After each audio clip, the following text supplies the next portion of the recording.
आइए अब हम लोग चर्चा करते हैं एक मेजर डायनेस्टी, गुप्ता डायनेस्टी की। एंशियंट इंडिया में, प्राचीन भारत में अगर मौर्यास को हटा दें तो सबसे महान इंपायर अगर कोई है तो वो गुप्ता डायनेस्टी की है।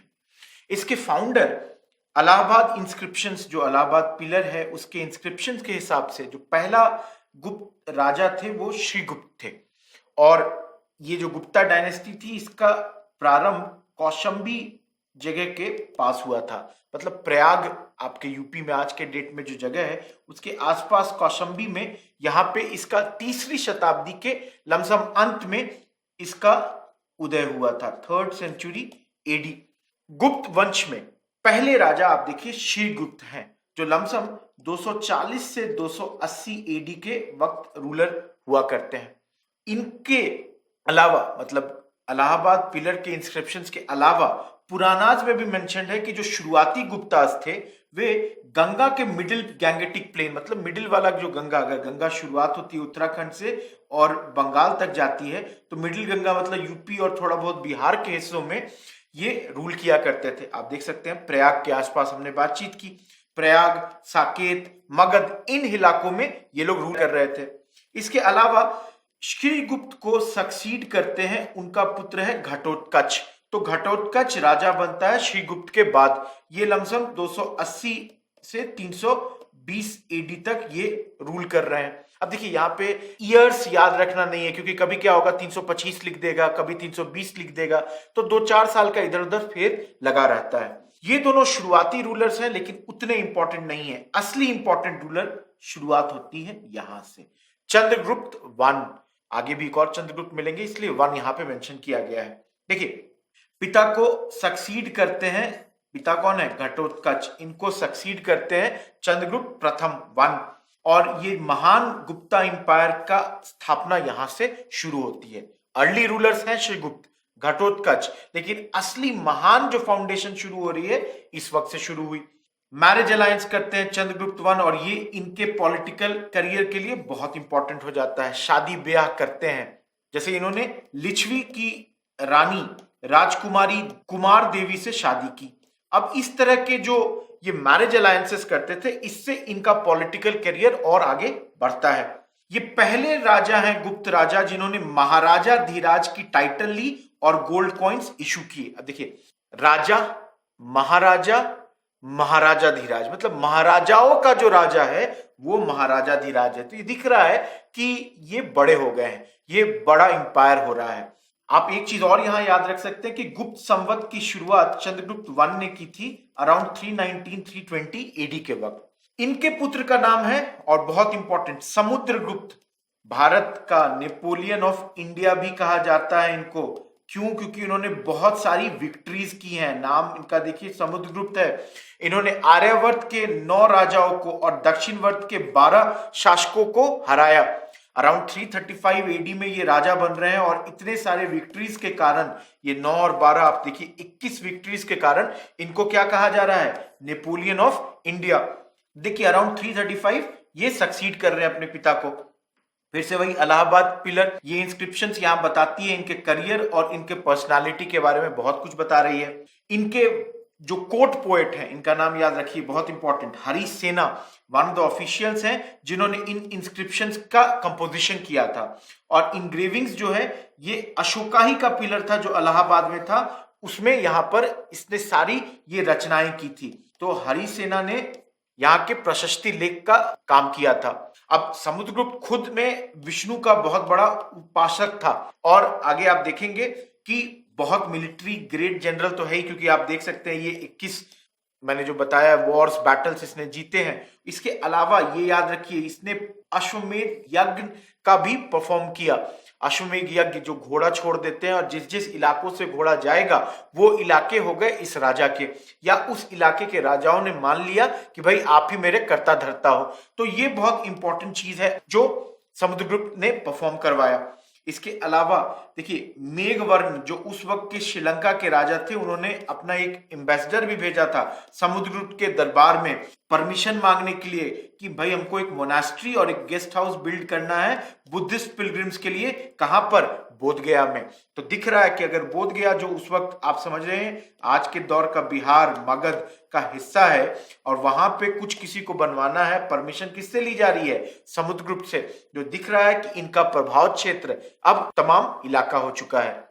अब देखिए, समुद्रगुप्त को कविराज भी कहा जाता है, that is king of poets. इसमें यह है कि लोग मानते हैं कि ये बहुत ज्यादा म्यूजिक प्रेमी थे, मतलब ही लव्ड म्यूजिक और संगीत प्रेमी थे। और यहाँ पे ये मानने का कारण ये है कि जो कॉइन्स मिले हैं, जो सिक्के मिले हैं, उन सिक्कों पर समुद्रगुप्त को वीणा बजाते हुए या वीणा का वादन करते हुए दिखाया गया है। तो इससे क्लियर हो रहा है कि समुद्रगुप्त को म्यूजिक में बहुत ज्यादा इंटरेस्ट थी। इसके अलावा एक चीज और याद रखिए, इन्हें एक उपाधि दी गई थी विक्रमांक की। तो ये एक और चीज आप इनके बारे में याद रख सकते हैं। अब देखिए, समुद्रगुप्त का उत्तराधिकारी कौन? चंद्रगुप्त दो। देखिए, चंद्रगुप्त टू ये सबसे महानतम रूलर्स में से एक में है और इनके दौर में इस एम्पायर का जितना एक्सटेंशन हुआ, जितनी वृद्धि हुई, वो कभी नहीं हुई थी। तो आप देखिए, गुप्ता एम्पायर का highest glory in terms of territorial expansion और कल्चरल एक्सेलेंस कब हुआ? चंद्रगुप्त दो के दौरान हुआ। इसने भी मैट्रिमोनियल अलायंसेस बनाए हैं वक्त आकाश के साथ, आप समझ सकते हैं, ये भी इनके पॉलिटिकल करियर को मदद करेगा। इन्होंने जब शाकास के ऊपर विजय पाई, इनका सबसे बेहतरीन सक्सेस हासिल किया और इसके एवज में इन्होंने कॉइन्स इशू किए सिल्वर के, मतलब चांदी के सिक्कों को इन्होंने निकलवाया था जब इन्होंने साका डायनेस्टी पे विजय प्राप्त की।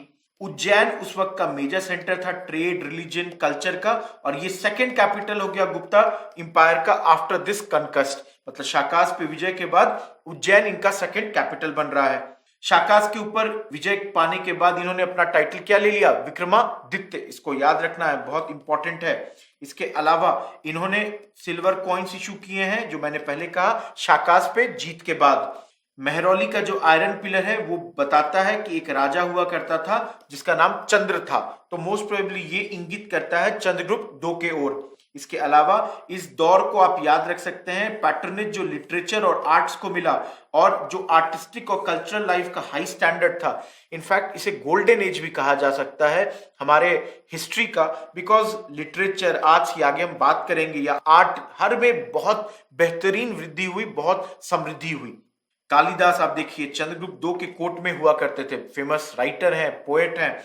इसके अलावा फाहिन जो चाइनीज बुद्धिस्ट पिलग्रिम था, वो इसी वक्त 405 से 411 एडी में भारत आया हुआ था, तो ये भी इनके टाइम पे ही आया था। ये तमाम चीजें आपको याद रखनी है दोस्तों। फाहिन किसके वक्त आया? चंद्रगुप्त दो के वक्त। अब बात करते हैं कुमारगुप्त वन की। देखिए, इनका सबसे इंपॉर्टेंट बात यह है कि एक तो चंद्रगुप्त दो के ये उत्तराधिकारी हैं, सक्सेसर है। इसके अलावा इनका मेजर एक चीज जिसको आपको याद रखना है कि नालंदा यूनिवर्सिटी का बनाने का काम इन्होंने ही किया था।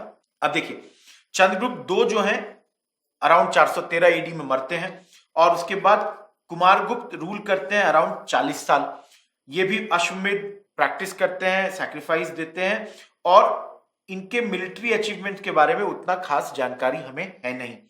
इन्होंने अश्वमेध टाइप का कॉइन्स भी इशू किया और इसके वक्त इन्हें पुष्यमित्र के ओर से चैलेंज मिलना शुरू हो गया था। मतलब इनके इंड पे जब इनका रेन खत्म हो रहा है 450 के लमसम, इन्हें अब एक चैलेंज आना शुरू हो गया पुष्यमित्राज के तरफ से। और कुमारगुप्त के सक्सेसर कौन है? स्कंदगुप्त। अब ये अराउंड 455 से 467 एडी तक ये रूलर है।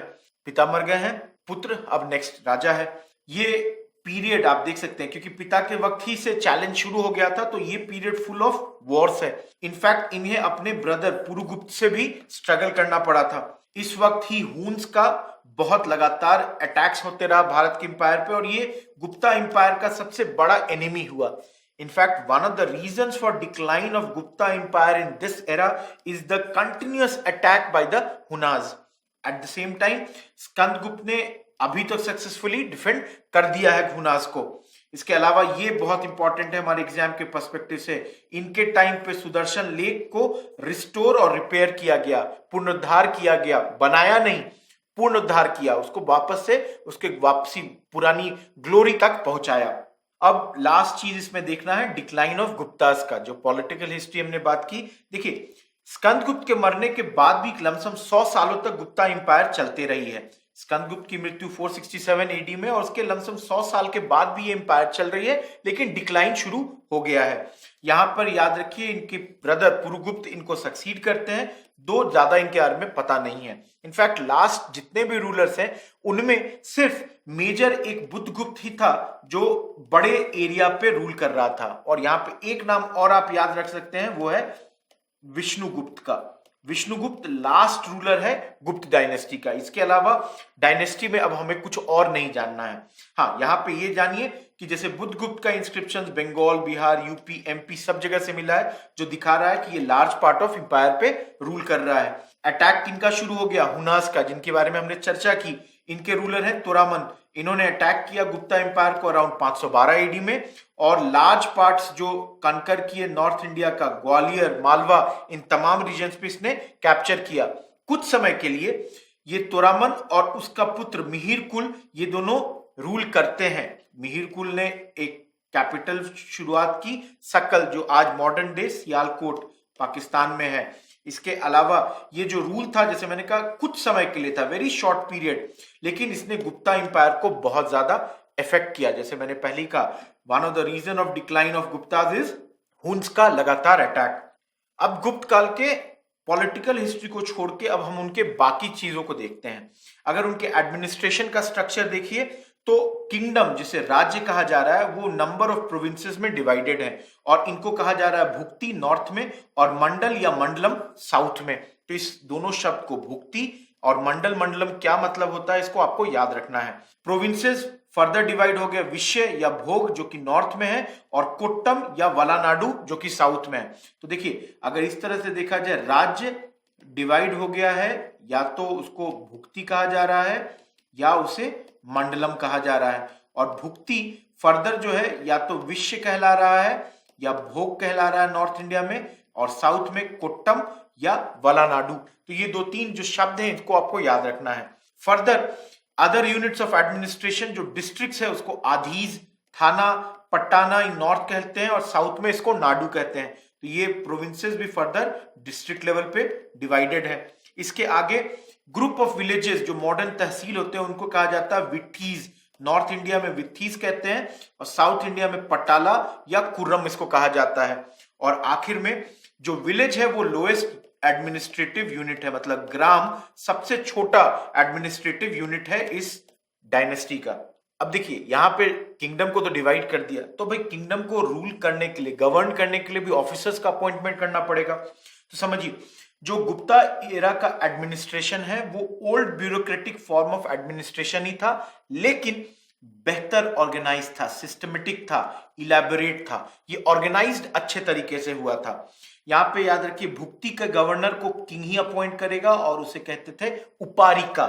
इसके अलावा जो भी एडमिनिस्ट्रेटिव वर्क हो रहा है वो बोर्ड ऑफ एडवाइजर्स के नेतृत्व में हो रहा है और इसमें 4 मेंबर हुआ करते थे जो कि अलग अलग पोस्ट या सेक्शन को रिप्रेजेंट करते थे। ये चारों को देख लीजिए एक एक करके। एक नगर श्रेष्ठीज, नगर में जो श्रेष्ठ है, मतलब चीफ ऑफ गिल्ड, ट्रेडर्स और बैंकर्स का जो चीफ होगा, और ये गिल्ड्स को रिप्रेजेंट करते थे, अर्बन पॉपुलेशन को जनरल में रिप्रेजेंट करते थे। दूसरा सरथावा, ये head of guild of traders और ये ट्रेडिंग कम्युनिटीज को रिप्रेजेंट करते थे। तीसरा प्रथम कुलिका, ये चीफ ऑफ आर्टिसंस होते थे और आर्टिसन क्लास को रिप्रेजेंट करते थे।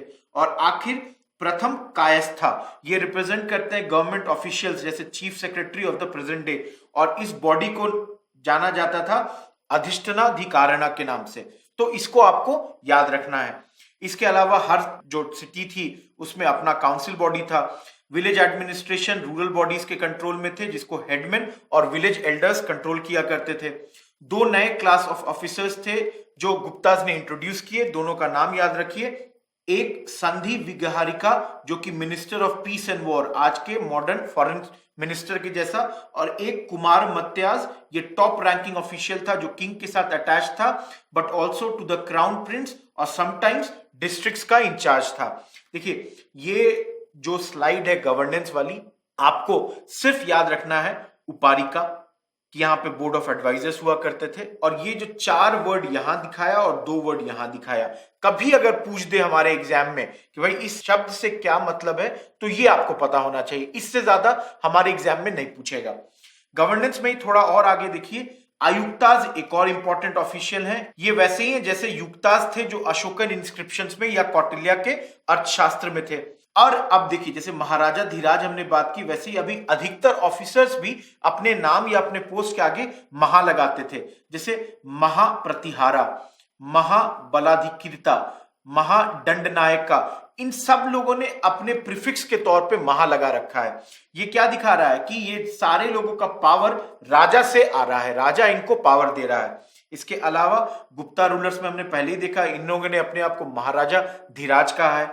इसके अलावा परमेश्वर, परम ईश्वर, इसके अलावा परम भद्रका मतलब भद्रक नहीं है, परम भद्रक है। तो ये हर जगह अपने आप को एक ऊंचा टाइटल दे रहे हैं, पद दे रहे हैं। इलाहाबाद पिलर इंस्क्रिप्शन की पहले भी हमने बात की। समुद्रगुप्त वहां पे एग्जाम्पल के तौर पे अपने आप को जो गॉड्स हैं, भगवान है, इंद्र, वरुण, कुबेर, वर्ण, इन सब के बराबर डिस्क्राइब कर रहा है और खुद कह रहा है God dwelling on the earth, मतलब जमीन पर जो भगवान है वो और कोई नहीं, समुद्रगुप्त है। देखिए, हमने पहले ही बात की है कि गुप्ता जो रूलर्स थे उन्होंने बहुत भारी भारी टाइटल्स लिए हैं, पहले हैं जिन्होंने इस टाइप के टाइटल हिस्ट्री ऑफ इंडिया में लिया था।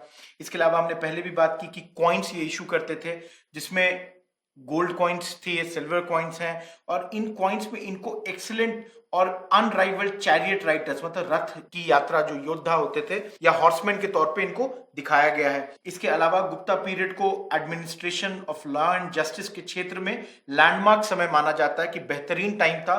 लीगल लिटरेचर भी इस दौर में डेवलप होता है, क्योंकि आप समझिए अगर जस्टिस देना है तो लीगल सिस्टम किस तरह का होगा वो भी इस वक्त डेवलप किया जाता है।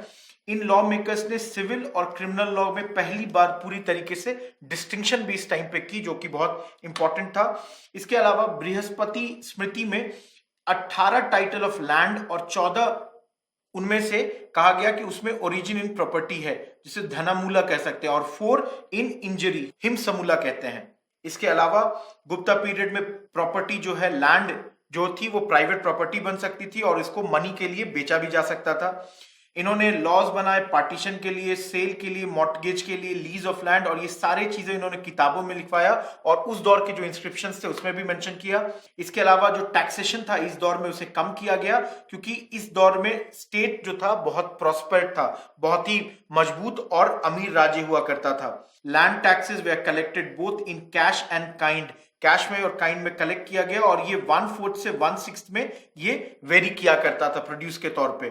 अगर उस दौर के लिटरेचर की बात करें, और ये हमारे एग्जाम के लिए बहुत इंपॉर्टेंट स्लाइड है, तो पुरानाज में tradition, legends, moral codes, religious, philosophical principles इस वक्त में लिखाना शुरू हुआ, और ये कुल मिलाकर 18 पुरानाज हुए।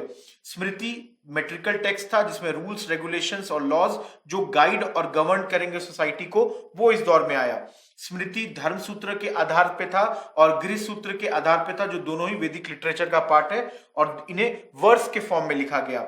इसके अलावा कुछ एडिशंस किए गए, कुछ ऑल्टरेशंस किए गए स्मृतिज में, सो दैट उनको चेंजिंग सोसाइटी या जो सोसाइटी का चेंजिंग कंडीशंस था उसके हिसाब से सुटेबल बनाया जा सके, लिखे गए।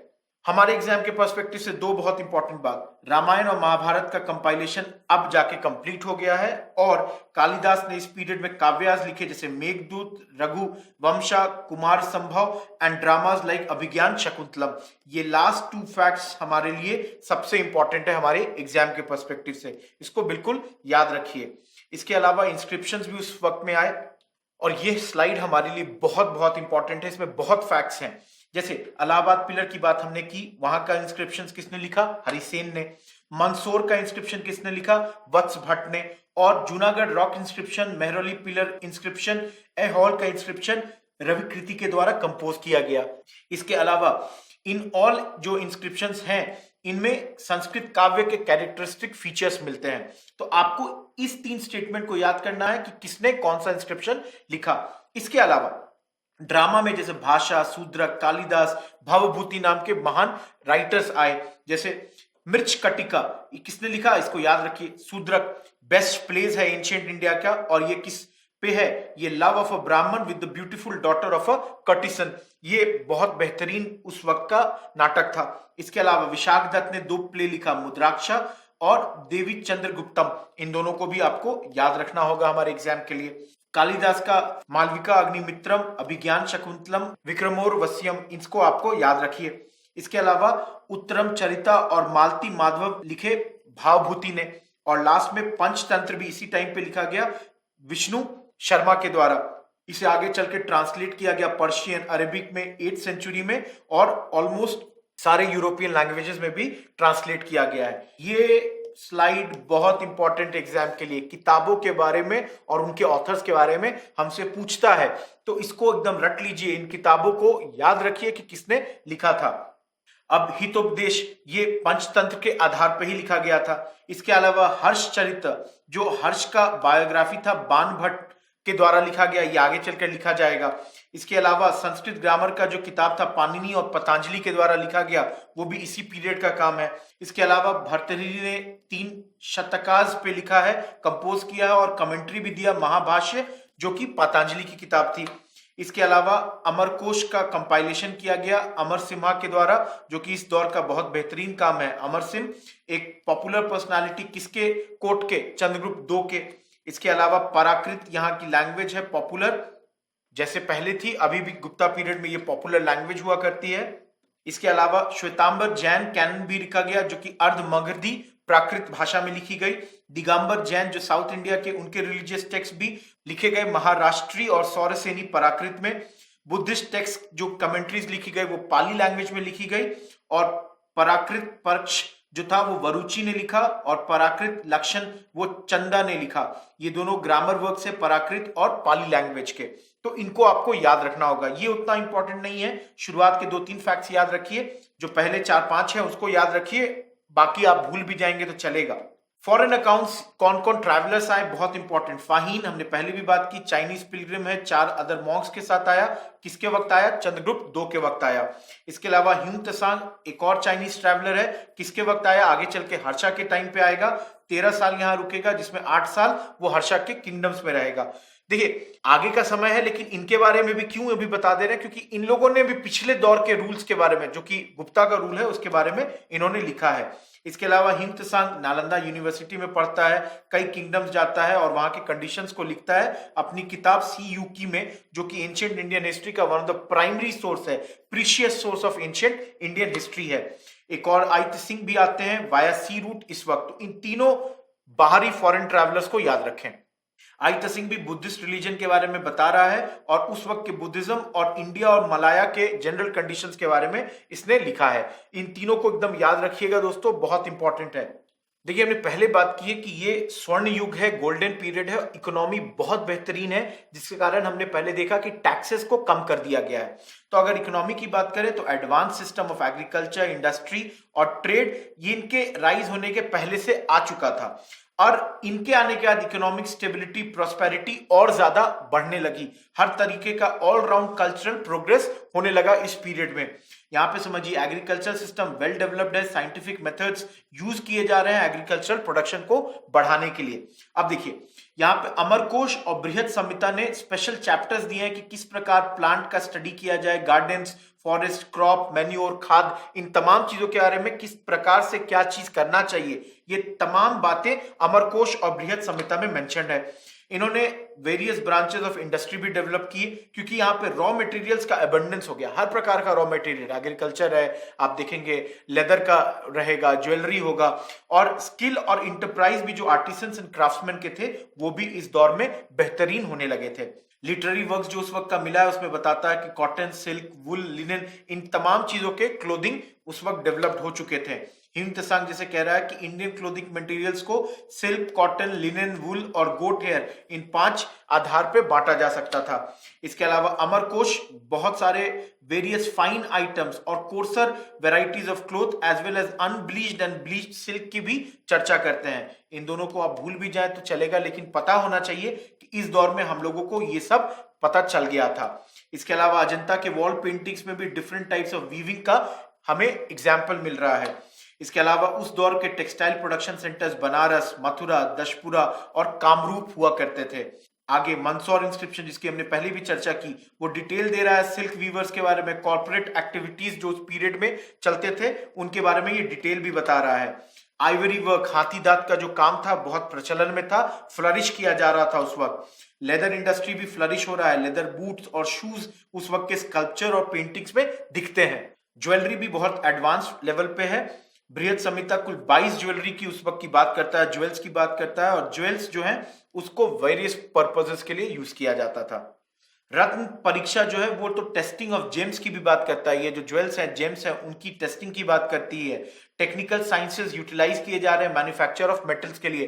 तो आप देख सकते हैं हमारा जो संस्कृति, हमारा जो सिविलाइजेशन है एंशिएंट इंडिया में कितना वेल डेवलप्ड है।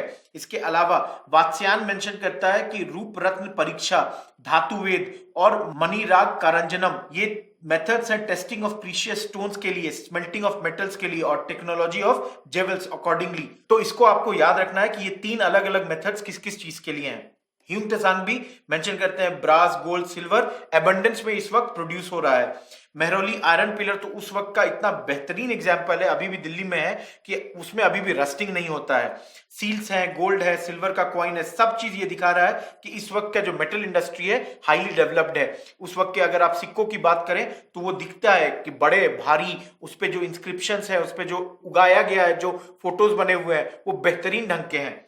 शिप बिल्डिंग इंडस्ट्री भी इस पीरियड में बहुत डेवलप्ड है, जिसके कारण ट्रेड एंड कम्युनिकेशन एक्टिविटीज बहुत ज्यादा फैल रहा था। इसके अलावा स्मृतिज उस दौर के laws of partnership, contract, right and duties of the individual members of guild and structure of guild को भी कोरबोरेट करता है।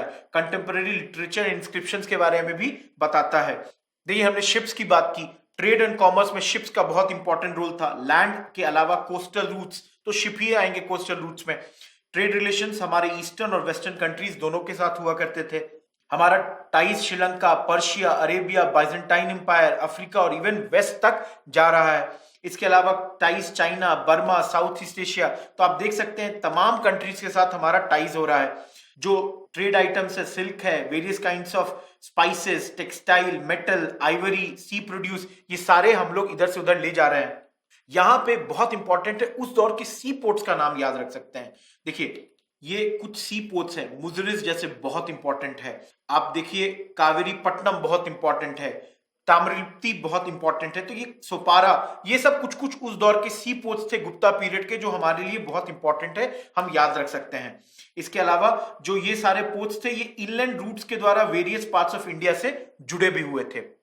इसके अलावा बहुत इंपॉर्टेंट स्लाइड हमारे एग्जाम के लिए, science and technology, Aryabhata great mathematician, इनकी किताब आर्यभट्टीय जो इन्होंने लिखा था कुसुमपुत्र में एट द एज ऑफ 23, बिल्कुल रट लीजिए। इसके अलावा आर्यभट्टीय जो है वो 4 भागों में डिवाइडेड है, और इसका सारा आर्यभट्ट का मैथमेटिकल सिस्टम्स, जो इंपॉर्टेंट फीचर्स है, यूनिक सिस्टम ऑफ नोटेशन, सब इसमें मेंशन्ड है। ये डेसिमल प्लेस वैल्यू सिस्टम जो अननोन थे उसके पर आधारित था। देखिए, अभी लोगों को पता भी नहीं है डेसिमल सिस्टम के बारे में, हमारे लोगों को इसके बारे में पता था। Aryabhata different principles of geometry, triangle का एरिया निकालना, सर्कल का एरिया निकालना, और रेक्टेंगल का जो रिलेटेड थ्योरम्स था उसके बारे में भी लिख रहे हैं। बहुत इंपॉर्टेंट है, आपको याद रखना है कि हमारे एंशिएंट हिस्ट्री के महान महान चीजें हमसे पूछ सकता है कभी भी हमारे एग्जाम में कि भाई ये किसने बताया, तो आपको लिखना होगा आर्यभट्ट ने। एक और मैथमेटिशियन है ब्रह्मगुप्त। ये मैथमेटिशियन, इन्होंने क्या लिखा, ब्रह्म सिद्धांत, अराउंड 628 एडी में, जिसमें इन्होंने निगेटिव क्वालिटीज की बात की विद जीरो, कैसे rules of operating negative qualities with zero. इसके अलावा इन्होंने अलजेब्रा की बात की, एस्ट्रोनॉमिकल प्रॉब्लम से रिलेटेड अलजेब्रा को किस प्रकार अप्लाई किया जाए इसकी चर्चा इन्होंने की। तो आप देख सकते हैं निगेटिव क्वालिटीज के साथ कैसे वर्क करना है, जीरो के साथ कैसे वर्क करना है, अलजेब्रा को एस्ट्रोनॉमी के साथ कैसे वर्क करना है, ये तमाम खोज ब्रह्मगुप्त की है। इसके अलावा ज्योतिष, जो हमारा एंशिएंट टर्म है एस्ट्रोनॉमी और एस्ट्रोलॉजी के लिए, ये भी बहुत भारी तरीके से यूज किया जा रहा था। वराहमिहिर जो थे, उन्होंने पंच सिद्धांतिका लिखी 505 एडी में, और ये चंद्रगुप्त II के कोर्ट में रहते थे। इसके अलावा पंच सिद्धांतिका 5 किताब, जिसे नाम ही लिखा, पंच मतलब 5 वर्क्स ऑफ सिद्धांत का है। जो 5 वर्क है वो है पैतामह, रोमाका, पॉलिसा, वशिष्ठ और सूर्य। इन 5 पे इनका ये पूरा मेंशन था। ये भूल भी जाएंगे तो चलेगा, किताब और ऑथर का नाम याद रखिए। इसके अलावा सूर्य सिद्धांत जो है वो एस्ट्रोनॉमी से पूरी जुड़ी हुई है। वराहमिहिर ने बृहद संहिता भी लिखी है, जो कि इंसाइक्लोपीडिक वर्क है एस्ट्रोलॉजी के ऊपर।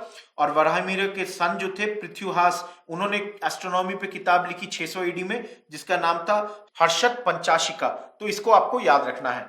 साइंस एंड टेक्नोलॉजी में मेडिसिन के क्षेत्र में अथर्ववेद, इसने 700 हाइम्स लिखे आयुर्वेद के ऊपर।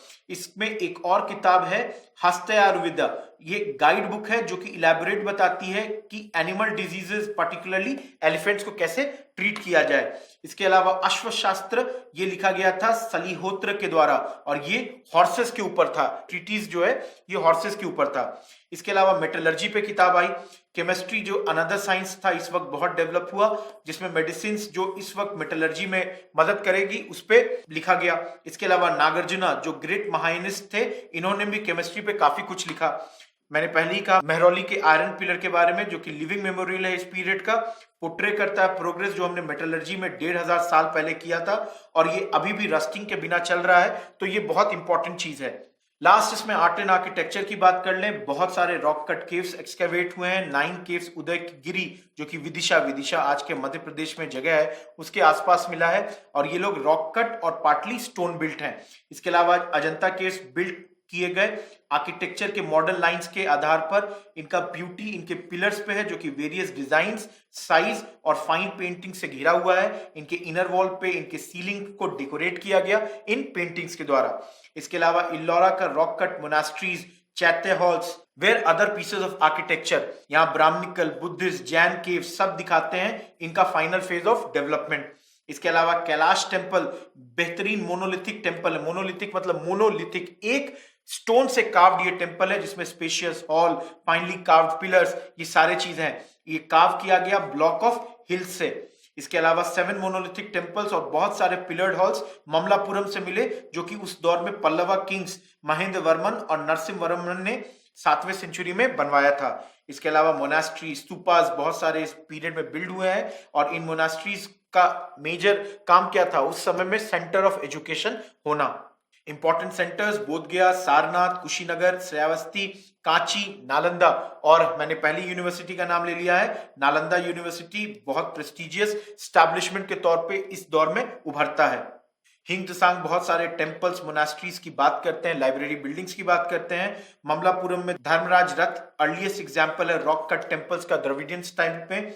इसके अलावा कांची में कैलाशनाथ और वैकुंठ पेरुमल भी इस वक्त के अलावा राजा के द्वारा बिल्ड किया गया। देखिए गुप्ताज के खत्म हो जाने के बाद, उनके एम्पायर के ढल जाने के बाद, ये एम्पायर बहुत सारे छोटे छोटे किंगडम्स में इंडिया में बढ़ जाती है, स्मॉल एंड मीडियम किंगडम्स। तो अगले चैप्टर में हम लोग बात करेंगे आफ्टर गुप्ता क्या है, पोस्ट गुप्ता क्या होगी।